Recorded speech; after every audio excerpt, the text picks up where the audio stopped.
Hey everyone, what's going on? Thanks for tuning in to Relevant Jukebox, and today we're going to talk about the newest album from Clipping, Visions of Bodies Being Burned. So this is the latest full-length album from the experimental hip-hop trio Clipping and sequel to last year's There Existed an Addiction to Blood, a very blood-soaked and gory homage to horror movies and many hip-hop subgenres. And you know, if you followed Clipping up until this point, a marriage with their sound and horror seems to be the perfect fit, and that record was really well received by fans and critics alike, maybe everyone except for me, honestly. There were so many intriguing ideas that came up across that album, but the listen overall was like just a little bit stiff in my opinion, and you know, one of the bigger stoppers for me overall, and I guess with Clipping in general, has been Daveed Diggs and his flow and how rigid and speedy it is. It just kind of sounds awkward to my ears a lot of the times, but however, on this new album over here, I did not really have a problem with that. And honestly, I think this is the best Clipping album to date, hands down. Like the first record, this one over here is blood-soaked and gory once again, with multiple references to killings and situations of distress. There are tons of nods to famous horror movies and characters, and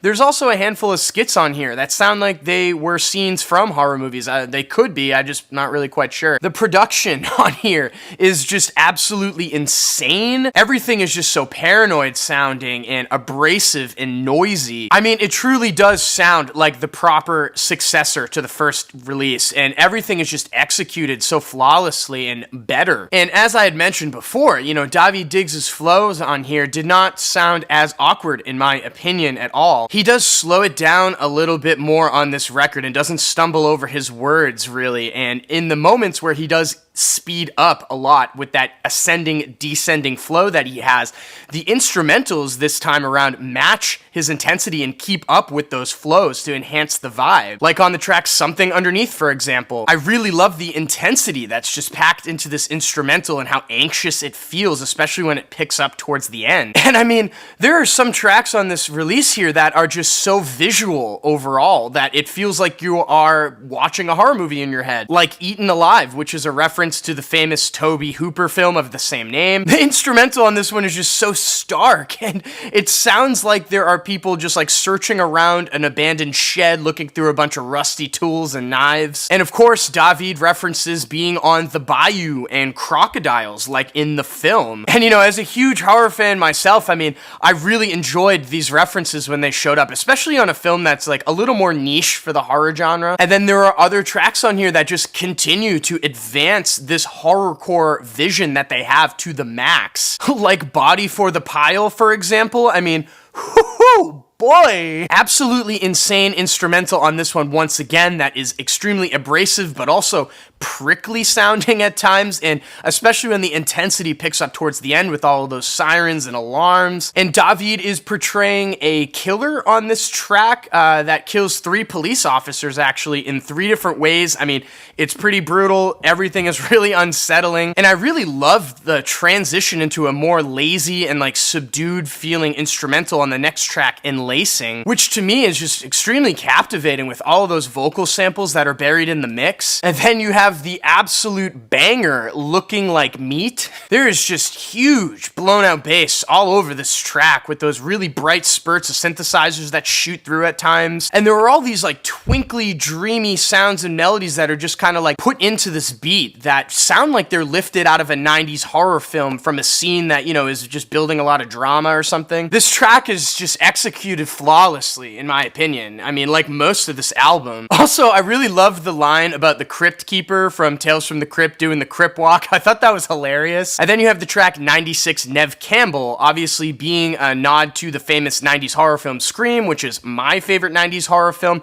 but also just the trope of the final girl in slasher films in general. And there's like a really great feature from Cam and China on here that they just sound amazing on this track. They work in so well as like you don't really know who's gonna kill who by the end of it. And you know, all the features on this album in general, I guess if I could just throw that out there, were pretty awesome. But I mean, yeah, I could go on for a long time about this record. I mean, it pretty much blew me away overall. There weren't really any holes across the entire track length, and it's almost 1 hour runtime. I guess if I could like really nitpick one thing out of the release, there are a couple spots on here where David, you know, sings a hook that just kind of sounds awkward, like on Enlacing, but that's honestly a super nitpick. And it did make me think, maybe if they were to release another one, like a third in this series over here, maybe focusing the entire narrative on a singular storyline throughout the entire album. But again, a super nitpick. It would just be cool if they did that. Because, I mean, this thing was just so much fun to unpack. You know, if you're a huge horror nerd like myself, I think you're going to get a lot out of this. But also, you know,